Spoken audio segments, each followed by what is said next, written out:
नरेंद्र मोदी ने 3 दिसंबर को चंडीगढ़ के पंजाब इंजीनियरिंग कॉलेज पहुंचकर 3 नए कानूनों को लागू करने की समीक्षा की थी।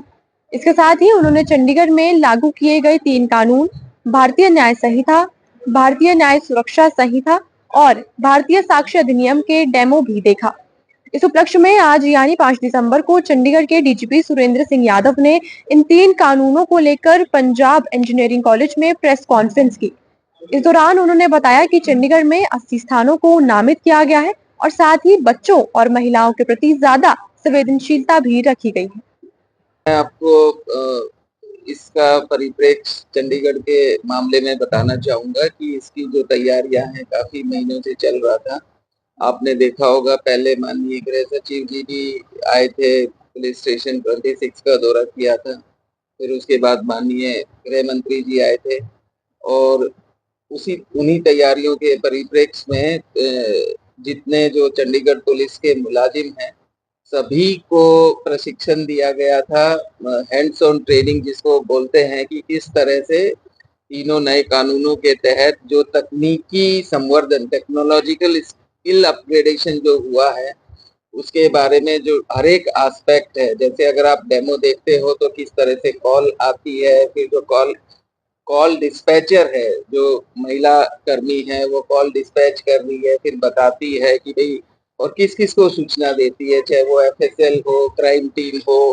पुलिस स्टेशन हो। उसके बाद आईओ मौके पर आता है, एफएसएल की टीम भी मौके पर आती है। और जो जो जो, जो मैंने शब्द इस्तेमाल किया तकनीकी संवर्धन, माने जो हमारे इन्वेस्टिगेशन ऑफिसर हैं, हिंदी में कहें तो अन्वेषण अधिकारी हैं, उनको जो प्रशिक्षण दिया गया, जो हमारे यहाँ आरटीसी है और बाकी जो बीपीआरएनडी के प्रशिक्षण संस्थान है, बाकी जो केंद्रीय प्रशिक्षण संस्थान है, एनआईसी की जो टीम है चंडीगढ़ की, सभी ने मिलके हर एक एस्पेक्ट जो होता है पुलिसिंग का, टेक्निकल एस्पेक्ट जो होता है पुलिसिंग का, उसमें सभी की टेक्निकल जो स्किल्स है उनके बारे में अपग्रेड किया गया। टेक्निकल स्किल मैं इसलिए शब्द इस्तेमाल कर रहा हूँ जिस तरह से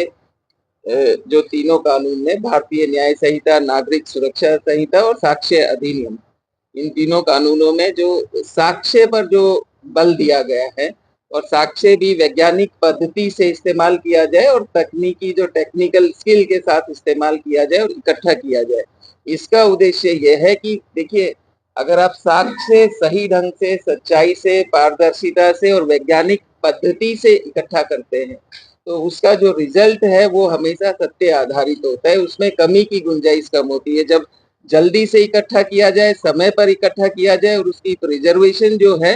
बिल्कुल इंटैक्ट रहती है, तो जो साइंटिफिक कलेक्शन ऑफ एविडेंस है उसकी कोर्ट में स्क्रूटनी के टाइम में, ट्रायल के टाइम में जो सत्य के जितने मापदंड है उन पर खरा उतरने की जो संभावनाएं ज्यादा होती है। जब खरा उतरने की संभावनाएं ज्यादा होती है तो उसका परिणाम या रिजल्ट ये होता है कि पुलिस अन्वेषण की जो कन्विक्शन रेट है,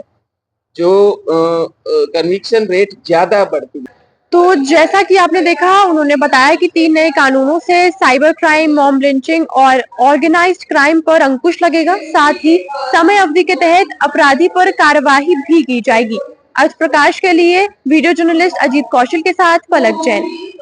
ताज़ा अपडेट्स व बड़ी खबरों के लिए सब्सक्राइब करें आज प्रकाश टीवी और बेल आइकन दबाना न भूलें।